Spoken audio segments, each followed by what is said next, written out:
नमस्कार मेरे प्यारे बच्चों। आशा है कि आप सब स्वस्थ होंगे, मस्त होंगे और बोर्ड परीक्षा की तैयारी अच्छे से चल रही होगी। प्यारे बच्चों, आज की क्लास में हम लोग क्लास 10th का साइंस पढ़ेंगे। राजीव क्वेश्चन बैंक 2025 का हल करेंगे। इसमें हम लोग सबसे पहले भौतिक विज्ञान इकाई 3 को पढ़ेंगे, यूनिट 3 को, भौतिक विज्ञान फिजिक्स को स्टार्ट करेंगे। और इकाई 3 में है क्या आपका? इकाई 3 में बच्चों है प्रकाश का परावर्तन तथा अपवर्तन। ठीक है, इसी को स्टार्ट करते हैं। और सबसे पहले हम लोग बहुविकल्पी प्रश्न को सॉल्व करेंगे। टोटल बच्चों आपके इस चैप्टर में 73 बहुविकल्पी प्रश्न दिए गए हैं, उन्हीं को हम एक एक करके सॉल्व करेंगे। आइए देखते हैं। पहला क्वेश्चन क्या है, देखिएगा। कह रहा है किसी वस्तु का अवतल दर्पण द्वारा बना प्रतिबिंब आभासी, सीधा एवं वस्तु से बड़ा बनता है। वस्तु की स्थिति क्या होनी चाहिए? 4 ऑप्शन आपके सामने है। क्वेश्चन आपका बोर्ड पर है, देखिएगा ध्यान से। देखिए, तो हमसे क्या कह रहा है कि दर्पण अवतल है, प्रतिबिंब कैसा है? आभासी है, सीधा एवं वस्तु से बड़ा बनता है। तो वस्तु की स्थिति क्या होनी चाहिए? ठीक है, तो देखिए आभासी और सीधा टोटल 6 कंडीशन होती है प्रतिबिंब का, तो उसमें लास्ट वाली जो 6वीं कंडीशन होती है उसी में आभासी, सीधा, बड़ा प्रतिबिंब बनता है आपका। ठीक है, आभासी प्रतिबिंब आपका उसी में बनता है। तो ये देखिए, ये आपका अवतल दर्पण है, ठीक, और ये आपका मुख्य अक्ष है। ये हम मुख्य अक्ष बना दिए।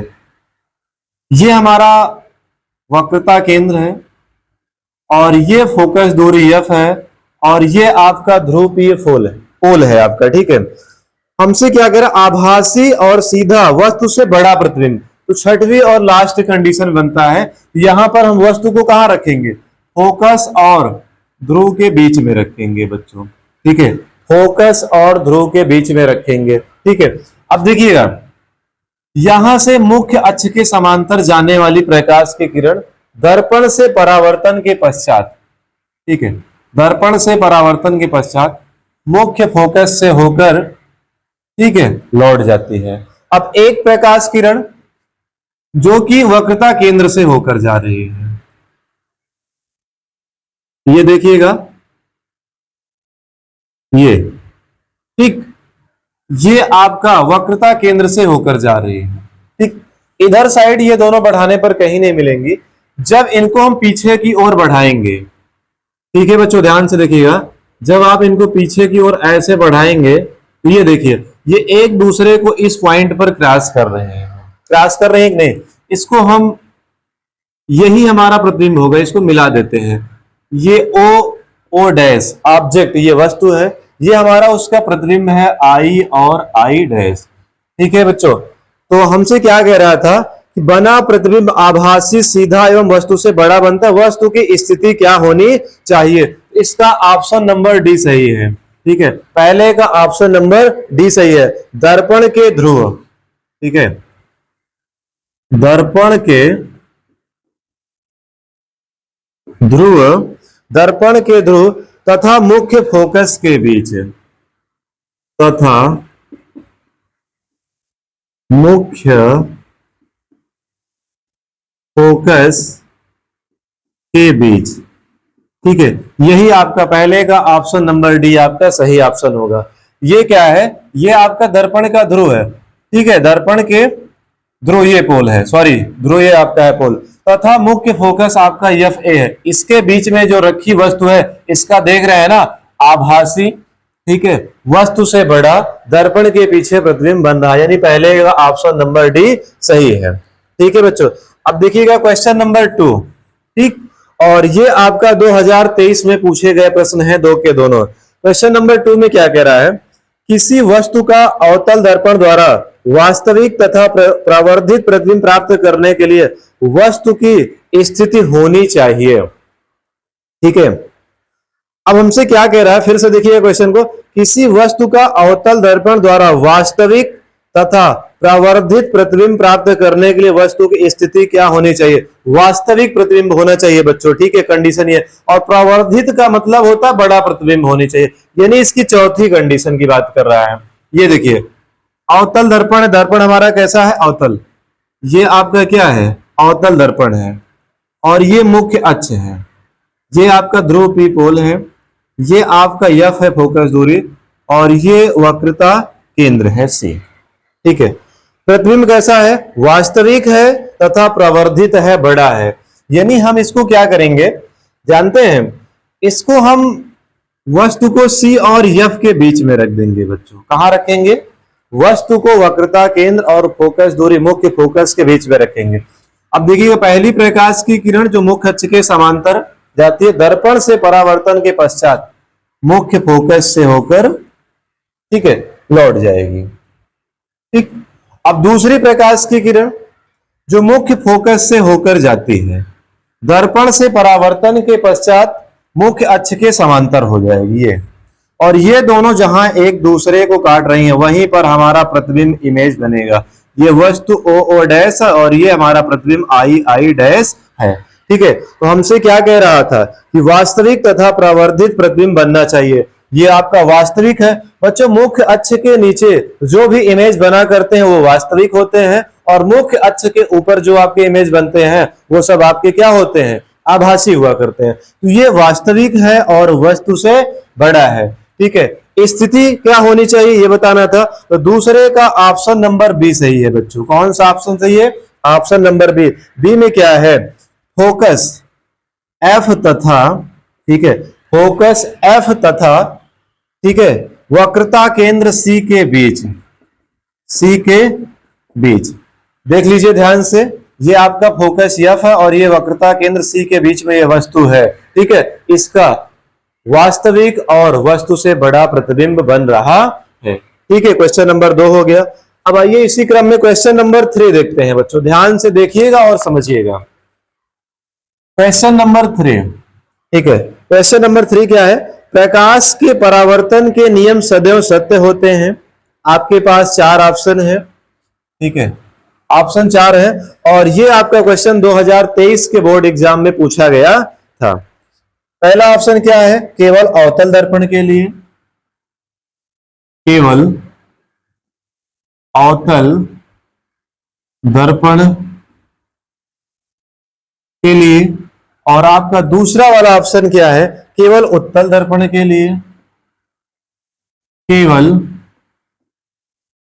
उत्तल दर्पण के लिए। और आपका तीसरा ऑप्शन है ऑप्शन सी, केवल समतल दर्पण के लिए,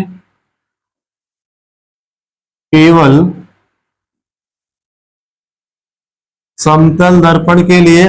और ऑप्शन नंबर डी है आपका इनमें से सभी। ठीक है, इनमें से सभी। ठीक है बच्चों, तो हमसे क्वेश्चन क्या कह रहा है? प्रकाश के परावर्तन के नियम सदैव सत्य होते हैं। तो बच्चों परावर्तन आपका, ठीक है, अवतल दर्पण में भी होता है, उत्तल दर्पण में भी होता है, समतल दर्पण में भी होता है। ठीक है, यानी इनमें से सभी। तीसरे का ऑप्शन नंबर डी आपका सही होगा। ठीक है, सब में परावर्तन होता है। ठीक है बच्चों, अब चलिए क्वेश्चन नंबर 4 देखते हैं। ध्यान से समझिएगा। क्वेश्चन नंबर 4 क्या है? एक प्रकाश किरण अवतल दर्पण के वक्रता केंद्र से होते हुए दर्पण के पृष्ठ पर आपतित होती है, परावर्तन कोण का मान होगा। आइए चित्र बना के इसको देखते हैं, समझते हैं। ये हमारा अवतल दर्पण है और ये क्या है? मुख्य अक्ष है। ये आपका ध्रुव पी पोल है, ये आपका एफ है, और ये आपका सी क्या है? वक्रता केंद्र है। प्रकाश की किरण कहां से जा रही है? अवतल दर्पण के वक्रता केंद्र से होते हुए दर्पण के पृष्ठ पर आपतित होती है। ये देखिए, देख रहे हैं ना? ये वक्रता केंद्र से होके सीधे आ रहे दर्पण से, ठीक है, टकराने के पश्चात, परावर्तन के पश्चात पुनः अपने मार्ग पर, उसी मार्ग पर ये वापस लौट जाएगी। तो परावर्तन कोण हमसे पूछ रहा है, तो कोण कौन सा बनेगा? बताइए कौन सा कोण बनेगा? ठीक है, बात समझ रहे हैं ना? यहां पर कोई कोण नहीं बनेगा। ठीक, चौथे का ऑप्शन नंबर सी आपका, सी ऑप्शन सही है। 0 डिग्री, यानी कितने डिग्री का कोण बनेगा? 0 डिग्री का कोण बनेगा। ठीक है, अब आइए क्वेश्चन नंबर 5 देखते हैं। ठीक है, क्वेश्चन नंबर 5 देखिए बच्चों। किसी अवतल दर्पण द्वारा वस्तु के आकार के बराबर वास्तविक तथा उल्टा प्रतिबिंब बनता है, वस्तु की स्थिति होगी। 2023 के बोर्ड एग्जाम में पूछा गया प्रश्न है। ठीक है, वस्तु के आकार का वास्तविक और उल्टा प्रतिबिंब कब बनता है बच्चों? जब वस्तु हमारी वक्रता केंद्र पर होती है। आइए हम आपको चित्र बनाकर दिखाते हैं। ठीक, ये हमारा अवतल दर्पण है, ये ध्रुव P पोल, और ये आपका फोकस F है, और ये वक्रता केंद्र C है। ठीक है बच्चों, ये आपका वक्रता केंद्र C है। अब वस्तु के आकार के बराबर वास्तविक उल्टा है, यानी हमारी वस्तु भी वक्रता केंद्र, ठीक है, C पर होगी। मुख्य अक्ष के समांतर जाने वाली प्रकाश की किरण दर्पण से परावर्तन के पश्चात मुख्य फोकस से होकर जाती है। ठीक है बच्चों, अब देखिए, एक प्रकाश की किरण दूसरी हम ले रहे हैं जो फोकस से होकर जा रही है। ठीक, ये दर्पण से परावर्तन के पश्चात मुख्य अक्ष के समांतर हो जाएगी, और ये दोनों, थोड़ा सा लाइन तिरछा हो गई, ये दोनों, ठीक है, जहां आपस में काटती हैं वही हमारा क्या होगा? वही हमारा प्रतिबिंब इमेज होगा। ठीक है बच्चों, अब देखिए हमसे क्या कह रहा है कि वस्तु की स्थिति होगी, तो वस्तु की स्थिति वक्रता केंद्र C पर होगी, यानी पांचवे का ऑप्शन नंबर आपका C सही है। ठीक है, वक्रता केंद्र पर, ठीक है, ऑप्शन नंबर C आपका सही है। ठीक बच्चों, अब बोर्ड एग्जाम नजदीक आ रहा है, समय कम है, आप लोग खूब मन लगा के मेहनत करिए और पढ़ाई करिए। समय कम है, समय कम है, जितना दम है लगा दो, कुछ को मैं जगाता हूं, कुछ को आप जगा दो बच्चों। चलिए क्वेश्चन नंबर 6 देखते हैं। क्वेश्चन नंबर 6 क्या कह रहा है? छठवां क्वेश्चन है, निम्न में से किस दर्पण का दृष्टि क्षेत्र अधिकतम होता है? दृष्टि क्षेत्र बच्चों क्या होता है कि दर्पण का ऐसा क्षेत्र, ठीक है, जिसका एरिया ज्यादा हो, दृष्टि क्षेत्र, ठीक है, जिसका एरिया ज्यादा हो। तो ठीक है, इसका दृष्टि क्षेत्र आपके पास 4 ऑप्शन दिया है, उत्तल दर्पण, समतल दर्पण और अवतल दर्पण, और डी वाला ऑप्शन है इनमें से कोई नहीं। तो इसमें से आपका छठवें का ऑप्शन नंबर ए सही होगा, उत्तल दर्पण। ठीक है बच्चों, इसका छठवें का ऑप्शन नंबर ए सही है, उत्तल दर्पण। दृष्टि क्षेत्र उत्तल दर्पण का क्या होता है? अधिकतम होता है, ज्यादा हुआ करता है। ठीक है, अब आइए क्वेश्चन नंबर 7 देखते हैं। क्वेश्चन नंबर 7 क्या है? किसी शब्दकोश में पाए गए छोटे अक्षरों को पढ़ते समय आप निम्न में से कौन सा लेंस पसंद करेंगे? ये आपका बोर्ड एग्जाम 2023 में पूछा गया, जबरदस्त, बहुत ही अच्छा प्रश्न है। ठीक है, ऑप्शन नंबर ए क्या लिखा है?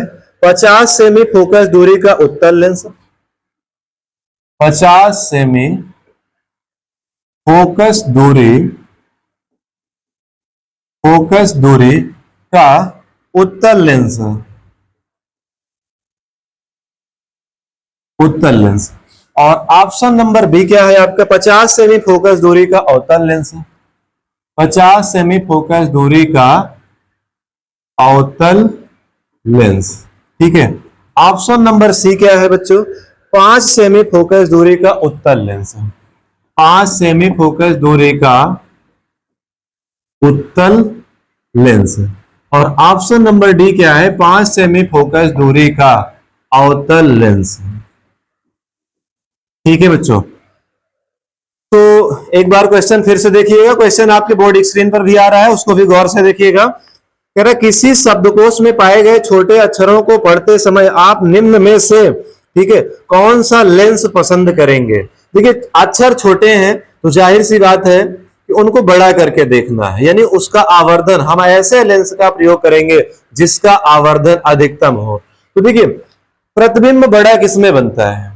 उत्तल लेंस में बनता है, अवतल में बनता नहीं है। तो अवतल लेंस का जो ऑप्शन है उसको पहले काट देते हैं, सबसे पहला काम। ठीक, यानी ऑप्शन नंबर बी गलत हो जाएगा, और उसके बाद ऑप्शन नंबर डी हमारा गलत हो जाएगा।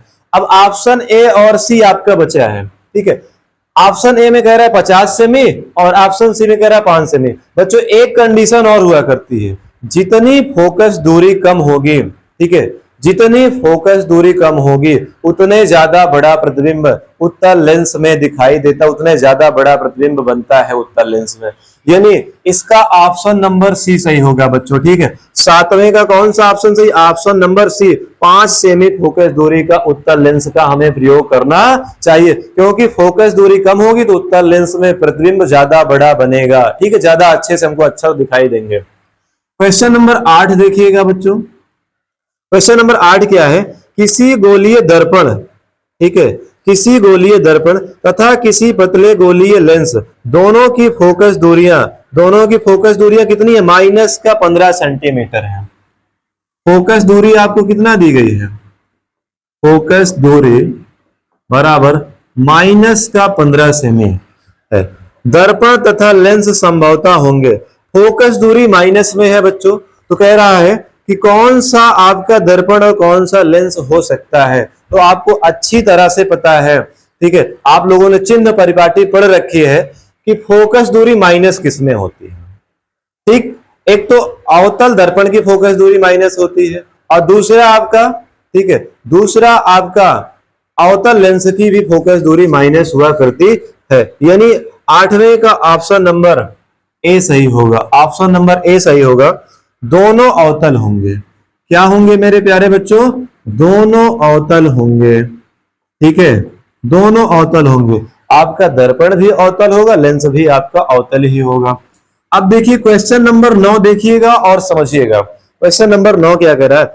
किसी लेंस की क्षमता की इकाई होती है। जबरदस्त, एकदम अच्छा क्वेश्चन है, कंफ्यूज करने वाला प्रश्न है, और बोर्ड एग्जाम 2023 में पूछा गया प्रश्न है, और स्क्रीन पर भी है, ध्यान से देखिएगा। ठीक है, ऑप्शन हम आपके लिख देते हैं, चारों ऑप्शन लिखते हैं। पहला ऑप्शन मीटर है, ठीक, और दूसरा ऑप्शन आपका बी वाला है प्रति मीटर।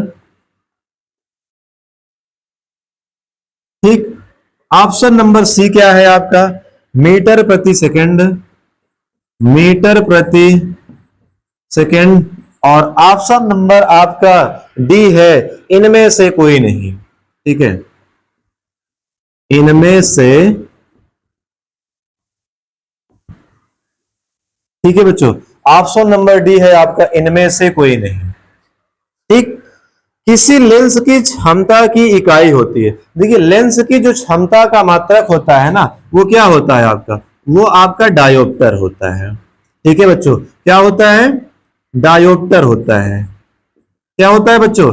लेंस की क्षमता का मात्रक आपका डायोप्टर होता है, लेकिन ऑप्शन में डायोप्टर है नहीं, तो अब आप क्या करेंगे? ठीक है, तो बच्चों एक डायोप्टर बराबर जानते हैं क्या होता है? एक डायोप्टर मतलब क्या होता है? 1 मीटर हुआ करता है। क्या होता है बच्चों? एक डायोप्टर बराबर 1 मीटर। अब हम इसको चाहे 1 मीटर कहें चाहे प्रति मीटर कहें, यानी 9 का ऑप्शन नंबर बी आपका सही है। ठीक है, प्रति मीटर सही ऑप्शन होगा इसका। ठीक, अब देखिए क्वेश्चन नंबर 10 देखते हैं।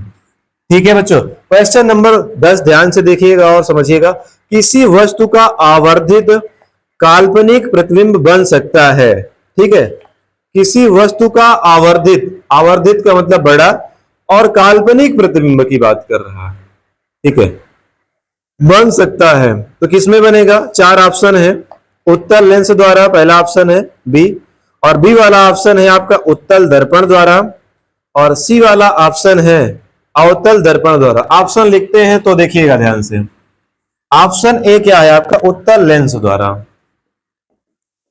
उत्तल लेंस द्वारा।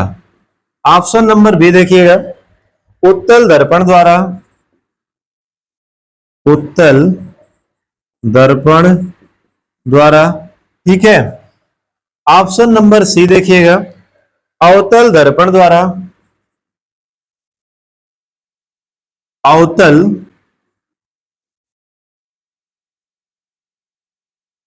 दर्पण द्वारा। ठीक है, और ऑप्शन नंबर डी है इसका ए और सी दोनों, ए और सी दोनों। ठीक है, ये है ऑप्शन। एक बार क्वेश्चन फिर ध्यान से सुनिएगा और समझिएगा। किसी वस्तु का आवर्धित, ठीक है, काल्पनिक प्रतिबिंब बनता है। ठीक, तो ऑप्शन नंबर ए है उत्तल लेंस द्वारा। बच्चों उत्तल लेंस में ही प्रतिबिंब आवर्धित बड़ा बनता है, अवतल में तो छोटे बनता है। तो एक ऑप्शन नंबर अपना ए सही हो जाता है, और दूसरा ऑप्शन, ठीक है, दूसरा ऑप्शन आपका उत्तल दर्पण द्वारा, ठीक है। उत्तल दर्पण में बड़ा प्रतिबिंब बनता नहीं है, इसको काट दीजिए। अब ऑप्शन नंबर सी बचा। ऑप्शन नंबर सी क्या है? अवतल दर्पण द्वारा। हाँ, अवतल दर्पण में बड़ा प्रतिबिंब बनता है, काल्पनिक भी बनता है। ए और सी सही है, ए और सी दोनों सही है, यानी इसका जो ऑप्शन सही है 10वें का ऑप्शन नंबर सी सही होगा। ए और सी दोनों सही है, ठीक है। दोनों में आपका आवर्धित और काल्पनिक प्रतिबिंब बनता है। अब क्वेश्चन नंबर 11 देखिएगा बच्चों, ध्यान से देखिएगा और समझिएगा। क्वेश्चन नंबर 11 ये आपका बोर्ड एग्जाम 2023 में पूछा गया प्रश्न है। 11 क्या है? एक प्रकाश किरण किसी लेंस के भीतर स्थित किसी बिंदु से बिना किसी विचलन के गुजर जाती है, वह बिंदु लेंस का क्या होगा बच्चों? प्रकाशीय केंद्र होगा, क्योंकि प्रकाशीय केंद्र से होकर जाने वाली प्रकाश की किरण में किसी प्रकार का कोई विचलन नहीं होता है। हम आपको उत्तल और अवतल लेंस दोनों बना के दिखा दे रहे हैं, ठीक। ये आपका क्या है बच्चों? ये आपका उत्तल लेंस है और ये प्रकाशीय केंद्र आपका सी है। अब इससे होकर जाने वाली प्रकाश की किरण में किसी भी प्रकार का कोई विचलन नहीं होता है। ये आपका उत्तल लेंस है। अब अवतल लेंस में देख लीजिए बच्चों,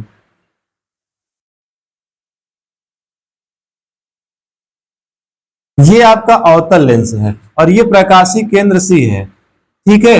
अब देखिए इसमें से जो प्रकाश की किरण जा रही है किसी भी प्रकार का कोई उसमें विचलन नहीं है, ठीक है। यानी 11वें का ऑप्शन नंबर आपका सी सही है। कौन सा ऑप्शन सही है मेरे प्यारे बच्चों?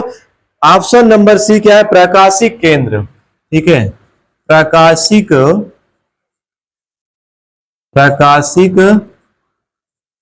केंद्र सी, ठीक है। प्रकाशीय केंद्र सी से होकर जाने वाली प्रकाश के किरणों में किसी प्रकार का कोई परिवर्तन नहीं होता है। तो मेरे प्यारे बच्चों, आशा है कि ये वीडियो आपके लिए बोर्ड एग्जाम में निसंदेह बहुत ही मददगार साबित होगा। और यदि आपको वीडियो पसंद आए तो चैनल को लाइक, सब्सक्राइब और शेयर जरूर करिए, क्योंकि बड़ी मेहनत से मैं आपके लिए कंटेंट तैयार करता हूं, ठीक है। अब आगे का क्वेश्चन हम अपनी अगली स्लाइड में देखेंगे। आइए बच्चों, अब क्वेश्चन नंबर 12 देखते हैं। क्वेश्चन नंबर 12 है, ठीक है। एक अवतल लेंस प्रयोग में आता है, बोर्ड एग्जाम 2023 में पूछा गया प्रश्न है। तो अवतल लेंस का प्रयोग कहां पर होता है? 4 ऑप्शन है। ऑप्शन नंबर सी इसका सही ऑप्शन होगा। सी में क्या है? निकट दृष्टि दोष को दूर करने के लिए चश्मों में, ठीक है। निकट दृष्टि दोष को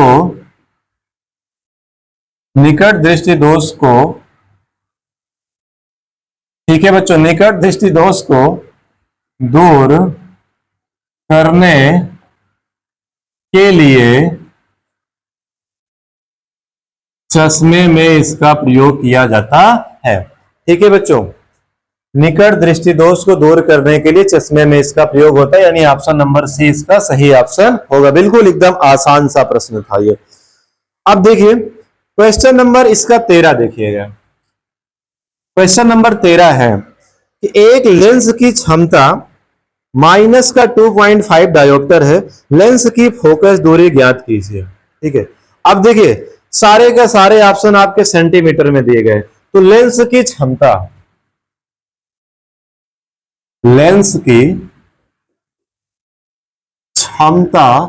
बराबर, ठीक है। लेंस की क्षमता बराबर जो आपका फार्मूला होता है, ठीक है, सेंटीमीटर में है, ये क्या होता है? 100 बटे का एफ, ठीक है। 100 बटे एफ ये आपका सेंटीमीटर में होता है। लेंस की क्षमता आपको दी गई है माइनस का 2.5 डायोप्टर, 100 बटे का एफ।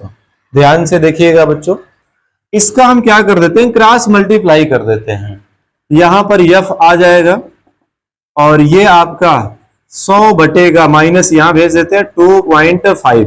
जब हम माइनस कैंसिल करेंगे ना बच्चों, यहां से माइनस हटाएंगे, ऊपर एक जीरो आप बढ़ा दीजिए, यानी 25 चौका 100, ये माइनस लगा रहेगा। और ये एफ बराबर माइनस का 40 सेंटीमीटर, यानी फोकस दूरी कितनी निकल गई? माइनस का 40 सेंटीमीटर, ठीक है।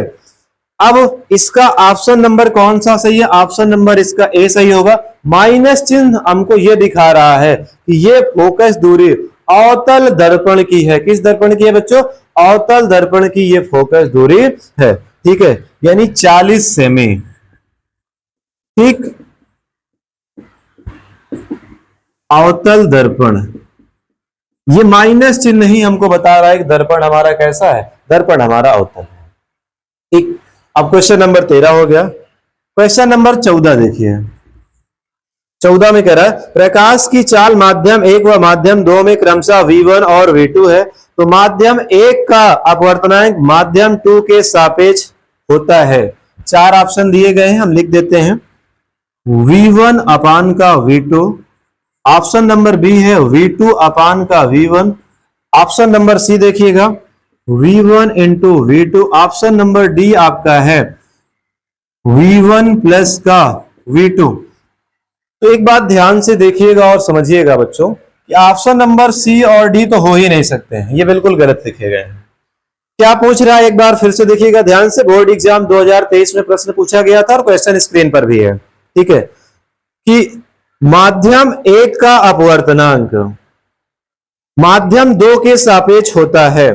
ठीक है, तो इसका ऑप्शन नंबर आपका बी सही होगा बच्चों, ऑप्शन नंबर बी सही होगा, V2 अपान V1 होगा। बहुत ही आसान प्रश्न था।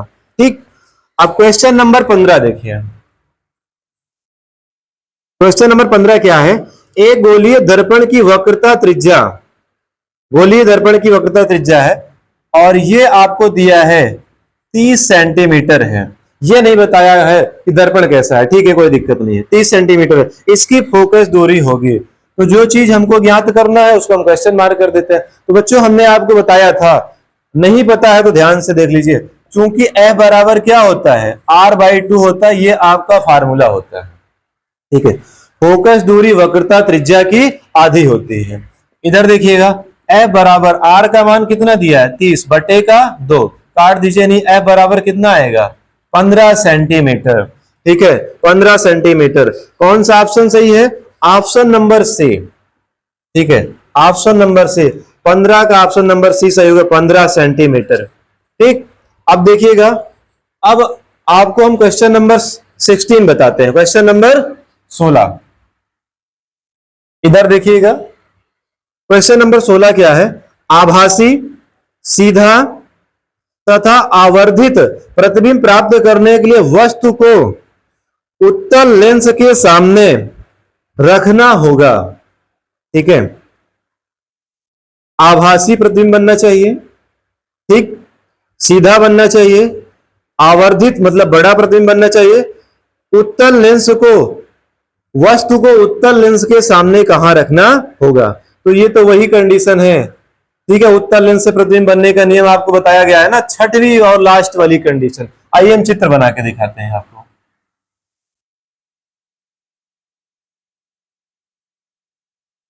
ये आपका क्या है? उत्तल लेंस है और ये मुख्य अक्ष है। ठीक, कहां पर बनेगा, कहां रखना होगा, हमको ये बताना है। ये आपका सी है प्रकाशीय केंद्र और ये फोकस F है, इसके बीच में हम वस्तु रख देते हैं ये। ठीक, मुख्य अक्ष के समांतर जाने वाली प्रकाश की किरण। ठीक, ध्यान से देखिएगा और समझिएगा। परावर्तन के पश्चात लेंस से टकराकर मुख्य फोकस से होकर चली जाती है, ये ऐसे निकल जाती है। और दूसरी प्रकाश की किरण, इसको इधर बढ़ा देते हैं, पीछे बढ़ा देते हैं, लेंस के पीछे, ये देखिए। और दूसरी प्रकाश की किरण जो प्रकाशीय केंद्र सी से होकर जाती है, जब हम इनको आगे बढ़ाएंगे ना बच्चों, तो ऐसे ये जाके, ठीक है, एक दूसरे को, ठीक, ये देखिए, और प्रकाशीय केंद्र सी से होकर जाने वाली प्रकाश की किरणें बिना विचलित हुए सीधी रेखा में निकल जाती है। तो ये इस बिंदु पर एक दूसरे को, ठीक है, इस बिंदु पर एक दूसरे को काट रही हैं। तो यही क्या होगा? यही इसका, ठीक है, आई डैश, यही इसका इमेज होगा, प्रतिबिंब होगा। बच्चों आभासी है, ठीक है, क्योंकि मुख्य अक्ष के नीचे बनता तो वास्तविक होता, ऊपर बन गया तो आभासी है। और सीधा है, ठीक है, और आवर्धित है, देख रहे हैं ना, वस्तु से बड़ा प्रतिबिंब बना है, उत्तल लेंस के सामने कहां रखना होगा, अब आप देख लीजिए और समझ गए होंगे, सी और एफ के बीच में रखा गया है, यानी 16 का ऑप्शन नंबर डी आपका सही ऑप्शन होगा। प्रकाशीय केंद्र सी तथा प्रथम है ना, प्रथम फोकस के बीच में, यानी सी और एफ के बीच में। ठीक है बच्चों, ऑप्शन नंबर डी इसका सही है। अब क्वेश्चन नंबर 17 देखिएगा, 16 हो गया, अब 17 देखिएगा। क्वेश्चन नंबर 17, एक वस्तु अवतल दर्पण के फोकस पर रखी है तो प्रतिबिंब बनेगा, कह रहा है कहां पर प्रतिबिंब बनेगा। अवतल दर्पण, सबसे पहले हम अवतल दर्पण ही बना लेते हैं। ये देखिए अवतल दर्पण थोड़ा अच्छे से बनाते हैं। ये है आपका अवतल दर्पण और ये है मुख्य अक्ष, ये आपका फोकस एफ है, ये ठीक है, ये आपका क्या वक्रता केंद्र सी है। और वस्तु कहां है, दर्पण के फोकस पर रखी हुई, यहां पर रख देते हैं ये। ठीक, अब मुख्य अक्ष के समांतर जाने वाली प्रकाश की किरण दर्पण से परावर्तन के पश्चात फोकस से होकर चली जाती है। ठीक, चलिए ठीक है, कोई दिक्कत नहीं है। अब देखिए दूसरी प्रकाश की किरण जो प्रकाशीय केंद्र सी से होकर जा रही है, ये देख रहे हैं ना बच्चों, दूसरी प्रकाश की किरण जो प्रकाशीय केंद्र सी से होकर जा रही है, ये परावर्तन के पश्चात पुनः अपने मार्ग पर वापस लौट आएगी। और इन दोनों प्रकाश की किरणों को, ठीक है, चाहे आप इधर जितना बढ़ा लीजिए और ठीक, चाहे इस साइड बनाइए, चाहे दर्पण के पीछे, चाहे जितना आप इनको बढ़ा लीजिए, ये दोनों पैरेलल है, समांतर प्रकाश की किरणें एक दूसरे को किसी भी बिंदु पर प्रतिच्छेद नहीं करेगी, यानी मान के चलते हैं कि इसका प्रतिबिंब कहीं अनंत पर जाके कहीं बनेगा। तो 17 का ऑप्शन नंबर सी, ठीक है, ऑप्शन नंबर सी इसका सही होगा, अनंत पर। ठीक है बच्चों, इस प्रकार से क्वेश्चन नंबर 17 हम लोग आसानी से सॉल्व कर लिए। अब क्वेश्चन नंबर 18 देखिएगा, बिल्कुल एकदम आसान सा प्रश्न है। प्रकाश की चाल कह रहा है किस माध्यम में न्यूनतम होगी, किस माध्यम में न्यूनतम होगी। 4 ऑप्शन है, पहला ऑप्शन है आपका हीरा, ठीक है, ऑप्शन नंबर बी है आपका जल, ऑप्शन नंबर सी है आपका कांच,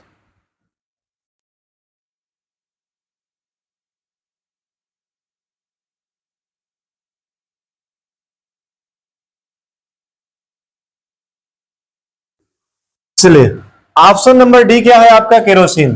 क्वेश्चन नंबर 18 बोर्ड पर भी है और ध्यान से देखिएगा, बोर्ड एग्जाम 2022 में आया हुआ प्रश्न है। कह रहा प्रकाश की चाल किस माध्यम में न्यूनतम होगी। तो बच्चों प्रकाश की चाल न्यूनतम कहां होती है, ठोस में न्यूनतम हुआ करती है। और इन चारों ऑप्शन में, ठीक है, जल आपका हो नहीं सकता है, केरोसिन आपका हो नहीं सकता, अब बचा कांच और हीरा। इसमें सबसे कठोरतम पदार्थ आपका क्या है, हीरा है।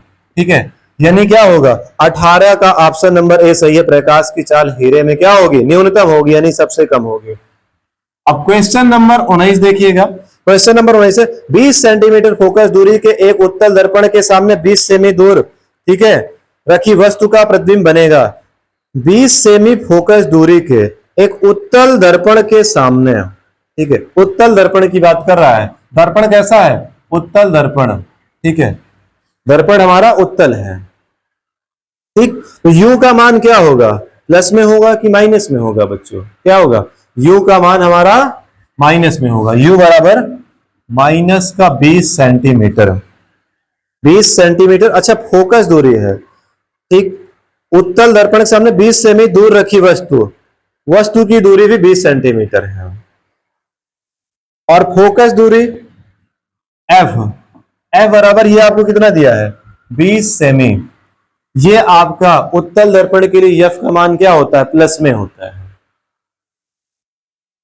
ठीक, वस्तु की प्रतिबिंब कितनी दूरी पर बनेगा, यानी आपको v का मान निकालना है।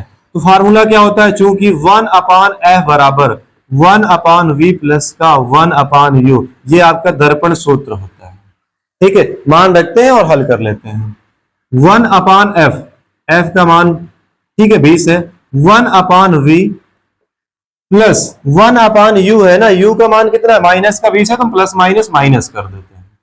ठीक, इस पूरे को उठा के लाएंगे, इधर कर देते हैं, पक्षांतर करते हैं, 1/20 इधर आएगा तो प्लस का 1/20 बराबर का, ठीक है, 1/v।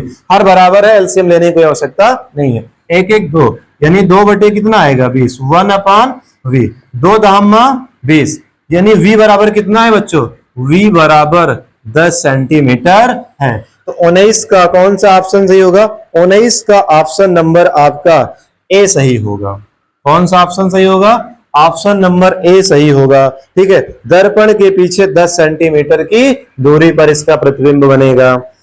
अब देखिए क्वेश्चन नंबर 20 देख लेते हैं। क्वेश्चन नंबर 20 ध्यान से देखिएगा और समझिएगा। तेरा मुख्य फोकस दूरी का मात्रक होता है। बोर्ड एग्जाम 2022 में आया हुआ प्रश्न है, बहुत आसान प्रश्न है। ठीक है, 4 ऑप्शन है। ऑप्शन नंबर ए है आपका मीटर, ऑप्शन नंबर बी आपका है metre square, metre square, option number c है आपका प्रति मीटर, ठीक है, और ऑप्शन नंबर डी है आपका, ऑप्शन नंबर डी क्या है, कह रहा इनमें से कोई नहीं, इनमें से कोई नहीं। ठीक है, तो फोकस दूरी का मात्रक पूछ रहा है बच्चों। ठीक है, हम मीटर में भी माप सकते हैं, और देखिए मीटर स्क्वायर हो नहीं सकता है, प्रति मीटर हो नहीं सकता है। एक ऑप्शन अपने पास ऑप्शन नंबर ए बचा है, यानी हम फोकस दूरी किसमें मापेंगे, मीटर में मापेंगे। तो 20 का ऑप्शन नंबर ए सही ऑप्शन है। बच्चों ये वीडियो आपको यदि अच्छा लगे, ठीक है, तो और आप चैनल पर नए हैं तो चैनल को लाइक सब्सक्राइब और शेयर जरूर करें बच्चों। ठीक है, और आगे का क्वेश्चन हम अपनी अगली स्लाइड में देखते हैं। आइए बच्चों क्वेश्चन नंबर 21 देखते हैं। बोर्ड पर आपका क्वेश्चन है, ध्यान से देखिएगा, बोर्ड एग्जाम 2022 में पूछा गया प्रश्न है। एक प्रकाश किरण एक पारदर्शी माध्यम से दूसरे पारदर्शी माध्यम में गुजरती है।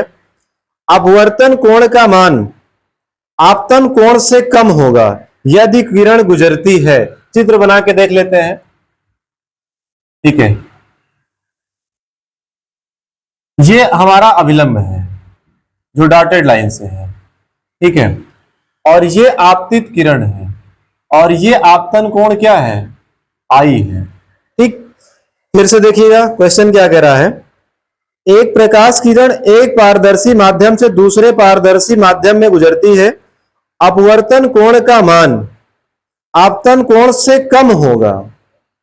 ठीक है, आपतन कोण से कम होगा, तो माध्यम क्या होगा, यानी देखिए ऊपर वाला माध्यम आपका क्या होगा, ऊपर वाला माध्यम आपका विरल हो जाएगा और नीचे वाला माध्यम आपका सघन हो जाएगा।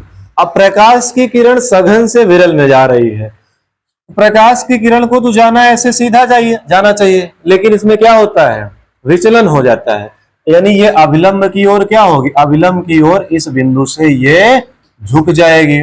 ठीक है, और ये जो आपका कोण बनेगा यहां पर, ठीक है, ये आपका अपवर्तन कोण R बनेगा बच्चों, और इसका मान आप देख रहे हैं ना, देखने से पता चल रहा है कि इसका मान कम हो गया है। ठीक है, क्योंकि प्रकाश की किरण विरल से सघन में जा रही है, सघन माध्यम की ओर झुक गई है, विलंब की ओर। तो 21 का ऑप्शन नंबर आपका बी सही होगा। बी में ऑप्शन क्या है, विरल माध्यम से सघन माध्यम में, विरल माध्यम से सघन माध्यम में।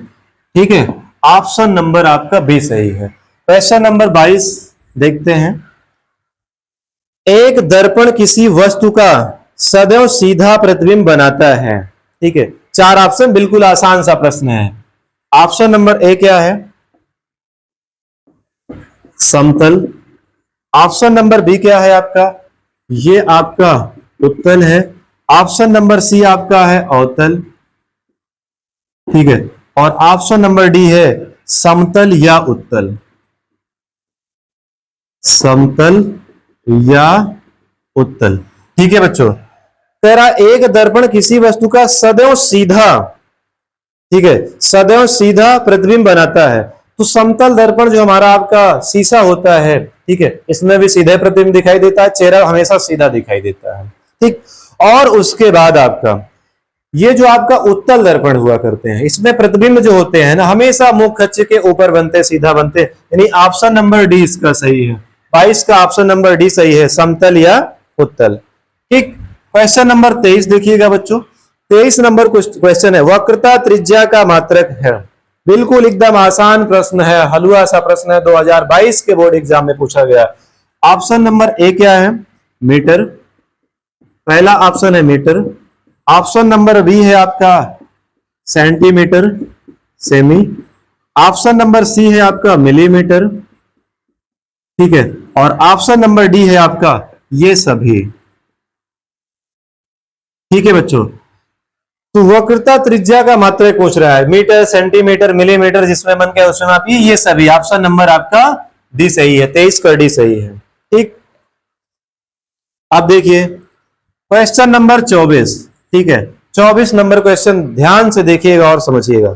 एक प्रकाश किरण एक पारदर्शी माध्यम से दूसरे पारदर्शी माध्यम में गुजरती है, अपवर्तन कोण का मान आपतन कोण से अधिक होगा, ठीक। ये वाला फिगर ध्यान से देखिएगा, क्या कह रहा है कि कह रहा है कि अपवर्तन कोण का मान आपतन कोण से अधिक होगा। इस बार क्या है हमारा अपवर्तन कोण आर का मान क्या है? अधिकतम है, यानी प्रकाश की किरण सघन माध्यम से विरल माध्यम में जाएगी, जस्ट इसका अपोजिट। हम चित्र बना रहे हैं, ध्यान से देखिएगा, ठीक। ये अविलंब है, ये प्रकाश की किरण है, कोई सीधा है, इसको ऐसे जाना चाहिए। और ऊपर हमारा माध्यम कैसा है? सघन है। नीचे का माध्यम क्या है? विरल है, ठीक है बच्चों। अब ये आपतित प्रकाश की किरण है, ठीक। तो आपतन कोण ये आई है, प्रकाश की किरण को ऐसे सीधी रेखा में जाना चाहिए, लेकिन ऐसे नहीं जाएगी, इसके मार्ग में क्या आ जाएगा? विचलन आएगा। और ठीक है, ये सघन माध्यम की ओर, सघन माध्यम की ओर क्या होगी बच्चों? ये सघन माध्यम की ओर कुछ इस प्रकार से झुक जाएगी, ठीक है, इस मार्ग पर न जाके, ठीक है, इस मार्ग पर न जाके सघन माध्यम की ओर झुक जाएगी। इस कंडीशन में आप देख रहे हैं ना, अपवर्तन कोण आपका, ठीक है, अपवर्तन कोण आर का मान आई से अधिक आर का मान देख रहे हैं ना, यानी माध्यम क्या होगा? ठीक है, 24 का ऑप्शन नंबर ए आपका सही ऑप्शन होगा। ए में क्या लिखा है? सघन माध्यम से विरल माध्यम में, सघन माध्यम से विरल सॉरी, ठीक है, गलत हो जाता अभी, ठीक है, सघन माध्यम से विरल माध्यम में, ठीक है, इसका ऑप्शन नंबर ए सही होगा, ठीक है। चलिए अब क्वेश्चन नंबर हम लोग देखेंगे 24 के बाद क्वेश्चन नंबर 25, ठीक है बच्चों। क्वेश्चन नंबर 25 देखिएगा, हमसे कह रहा है कि अवतल लेंस, लेंस कैसा है? अवतल है। अवतल लेंस किसी वस्तु का प्रतिबिंब बनाता है, तो बच्चों अवतल लेंस पर हमेशा प्रतिबिंब मुख कक्ष के ऊपर बनता है, ठीक है, इसका ऑप्शन नंबर बी आपका सही है 25 का, हमेशा, ठीक है, हमेशा सीधा प्रतिबिंब बनाता है, मुख कक्ष के ऊपर बनता है और आभासी हुआ करता है, ठीक है, और उसके साथ साथ क्या होता है? छोटा हुआ करता है, वस्तु से छोटा प्रतिबिंब बनाता है, यानी 25 का ऑप्शन नंबर बी आपका सही ऑप्शन है। अब क्वेश्चन नंबर 26 देखिएगा बच्चों, एक दर्पण की वक्रता त्रिज्या आपको 40 सेंटीमीटर दी है, ठीक है, इसकी फोकस दूरी क्या होगी? हमसे ये पूछ रहा है। जो ज्ञात करना है उसको क्वेश्चन मार्क कर देते हैं। अभी कुछ देर पहले हम आपको बताए थे ना, ठीक है, कि F बराबर क्या होता है? F बराबर R/2 होता है। हमसे क्या पूछ रहा है? F का मान, ठीक है, उसकी फोकस दूरी होगी, F का मान निकालना है। R का मान 40 है, 40 का आधा करेंगे, F बराबर कितना आएगा? 20 सेंटीमीटर, ठीक है। 26 का ऑप्शन नंबर आपका ए सही ऑप्शन होगा। अब क्वेश्चन नंबर 27 क्या है? ठीक, एक दर्पण के सामने रखी वस्तु का प्रतिबिंब आभासी, ठीक, सीधा तथा आवर्धित, आभासी, सीधा, ये तो आपका उत्तल दर्पण में भी बना करते हैं, लेकिन आवर्धित कह रहा है, बड़ा प्रतिबिंब की बात कर रहा है, तो ये तो केवल और केवल आपका अवतल दर्पण में संभव है। छठवीं और लास्ट कंडीशन में, अभी कुछ देर पहले हम लोग चित्र भी बनाए थे, जब प्रतिबिंब हमारा दर्पण के पीछे जाके बनता है। ठीक है बच्चों, तो 27 का ऑप्शन नंबर ए सही है। ठीक है, अवतल दर्पण, ठीक है, 27 का अवतल दर्पण में ही बनेगा। क्वेश्चन नंबर 28 देखिएगा। 28 क्या कह रहा है, एक उत्तल दर्पण की फोकस दूरी 20 सेमी है। फोकस दूरी F बराबर कितना दिया है आपका, ये दर्पण कैसा है, उत्तल दर्पण है आपका, ठीक, 20 सेंटीमीटर है। तो आपसे कह रहा है इसकी वक्रता त्रिज्या क्या होगी। अभी अभी बताए थे ना, क्योंकि F बराबर क्या होता है, R/2 होता है, तो R का मान निकालना है तो इसका क्रॉस मल्टीप्लाई कर दीजिए, 2F बराबर R, यानी R का मान क्या होगा 2F, यानी 20 दूनी 40 सेंटीमीटर होगा। ठीक है, तो 28 का ऑप्शन नंबर सी, ठीक है, ऑप्शन नंबर सी इसका सही ऑप्शन है। ठीक है बच्चों, चलिए, आशा है कि आपको ये वीडियो बहुत ही अच्छे से समझ में आया होगा। पूरा वीडियो देखने के लिए आपका बहुत बहुत धन्यवाद। Love you all, take care, मिलते हैं फिर अगले वीडियो में।